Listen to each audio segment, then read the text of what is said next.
Hi, I'm Steven. Facebook, Instagram, Twitter at Steven Lewis on air. TikTok as well. Pinterest probably. I don't know.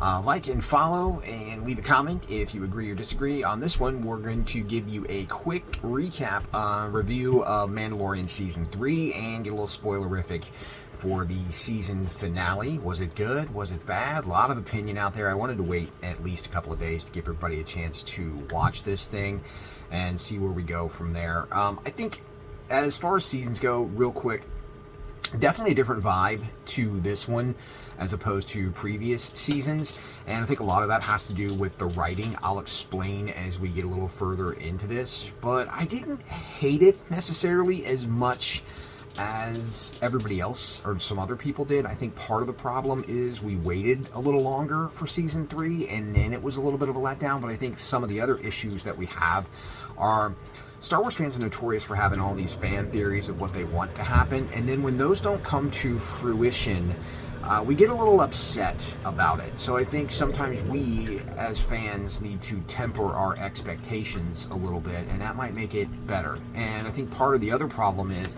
I think you could definitely tell that there was some turmoil behind the scenes, and I'm not talking about the rumors of Pedro Pascal. I'm talking more about the fact that I think there's been some upper management interference, so to speak, because you kind of threw, we've talked about this before, you threw the reunion of Din and Grogu together in an episode of the Book of Boba Fett. So if people who didn't watch Book of Boba Fett and just pop back in for Mandalorian Season 3, you're probably going, well, what the hell are they doing back together? I thought he left with Luke Skywalker. And I think Filoni and Favreau both wanted Grogu to spend a little more time with Luke, but the money machine got into play, and Baby Yoda sells a lot of toys, and he's one of the reasons that people watch the show, so let's put them back together right away.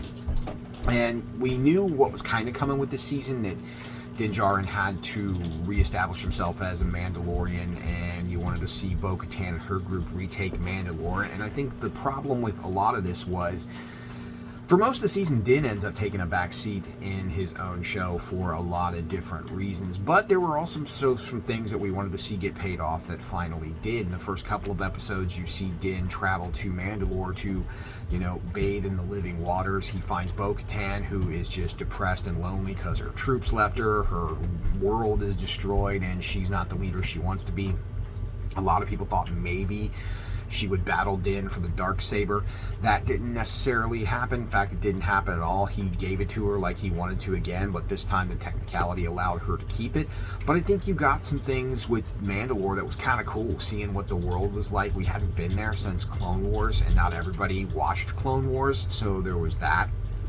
You also got to see kind of the relationship between Din and Bo grow a little bit. They had this whole Jon Snow, Daenerys Targaryen thing going on for most of the season, and I thought that worked pretty well.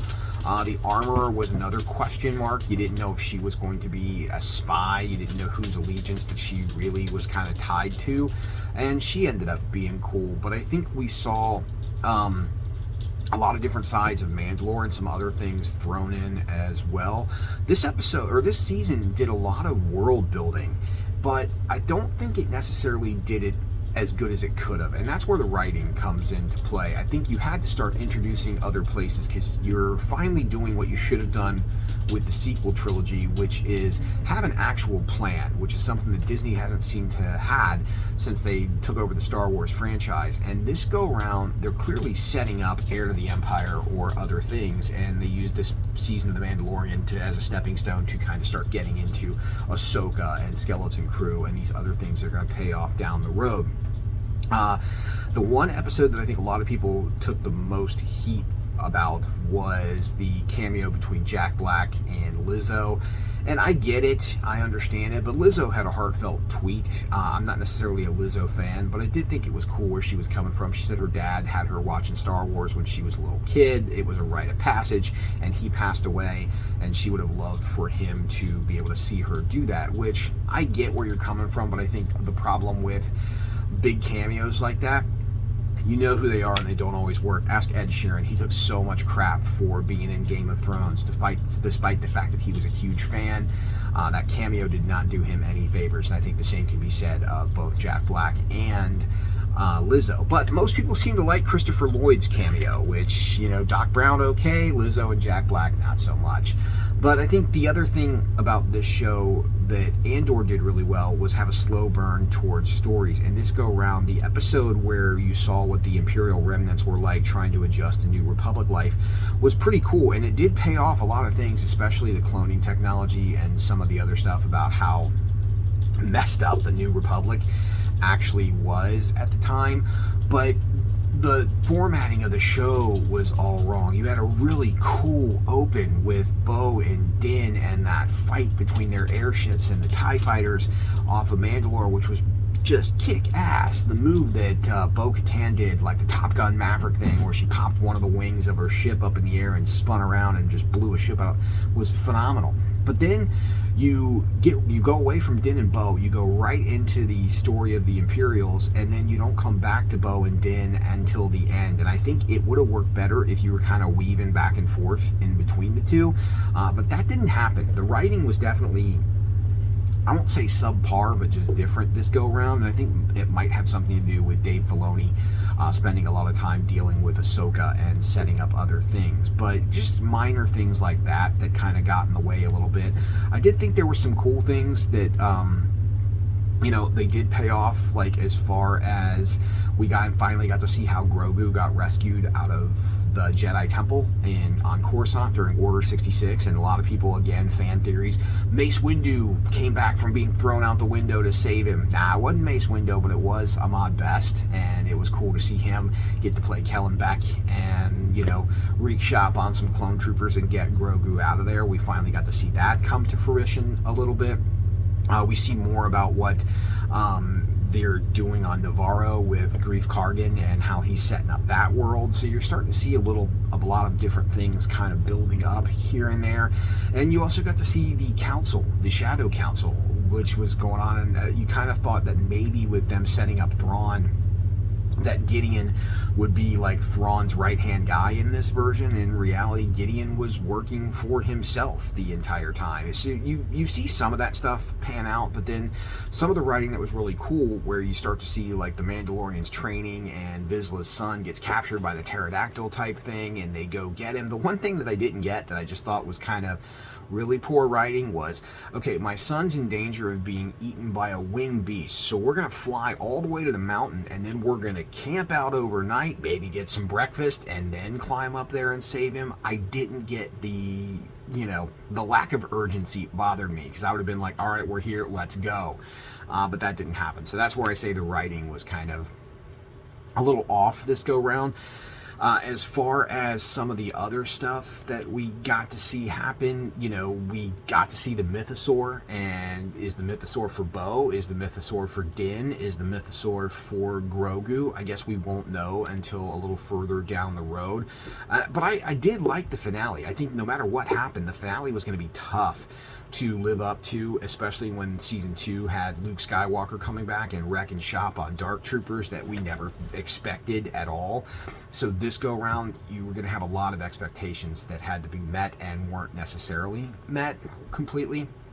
But I think they did a good job. It was one big episode that they cut in half, but we got to see some really cool Star Wars-y stuff. Mandalorians on jetpacks flying around, Gideon coming back, and there was a real sense of danger where Gideon was concerned, especially during the fight with Din, where he's kind of, beating the crap out of Din for a while, and then you kind of see Grogu with the Praetorian troopers, and you're like, holy God, are they going to kill Grogu? Because Grogu could go away, and you wouldn't be shocked if that happened.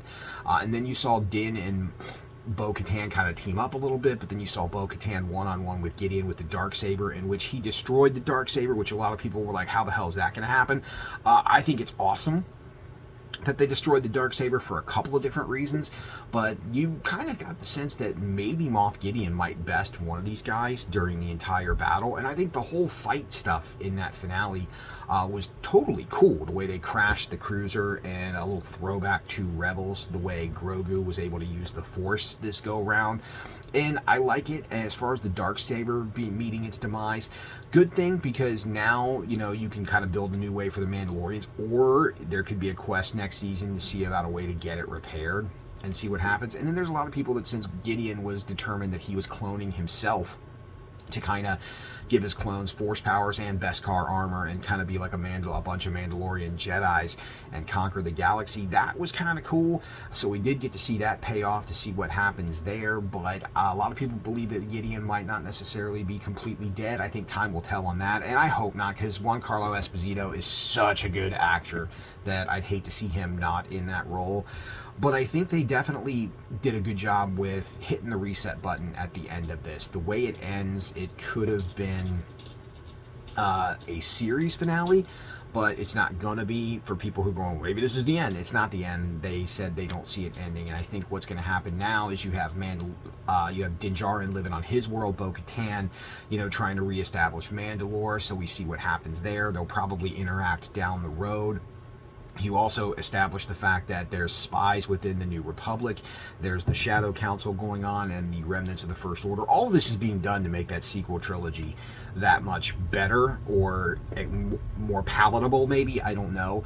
But I like the fact that you finally saw Din adopt Grogu. You kind of knew that was coming, and they already had that relationship. And it was kind of a cool Looney Tunes ending with them on the planet, but you've now established that Din is going to work in the Outer Rim for the New Republic, hunting down bounties, so that will kind of help him interact with other characters, maybe from Skeleton Crew, certainly with Ahsoka, as they kind of build towards Heir to the Empire and Thrawn. So definitely the writing was off this time around. I don't think it was awful. I'm still happy that we have Star Wars shows and whatnot to watch, so I can't get too upset about that. Were there some things that I would have liked to see done differently? Yeah, but I think this is kind of the stepping stone into the next chapter, and I think it's a necessary one. I mean, there's still the story to tell with, okay, Kellen Beck got Grogu off of Coruscant, but where did he go? How did he end up where he was? So there's still a lot of stuff that they haven't quite fleshed out yet. You've also got the idea of who the armorer really is. How's that new dynamic going to work between Bo-Katan now without the Darksaber and the rest of the Mandalorians? What are they going to do? Is the Empire or the rising First Order really going to allow a reestablished Mandalore? There's still a lot of stuff that hasn't happened yet. I don't believe the Battle of Jakku has come up yet. I think that's still in flux. You've got the New Republic trying to build and govern itself. You still have Luke Skywalker around at this time. You still have Boba Fett and what's going on there. So I think they did a good job of resetting the table for what's to come. Is it my favorite season? No, certainly not my favorite season. Did I hate it as much as other people? Probably not, but what I think doesn't really matter. What do you think? Drop a comment in the comment section. Give me a like, give me a follow at Steven on the Air, and weigh in with your thoughts on The Mandalorian Season 3 and that finale that we got to see. That's it. That's what I got for this fine evening. So enjoy yourself. Go spend time with people you like, love, or tolerate, because time is limited, and, well, this is the way.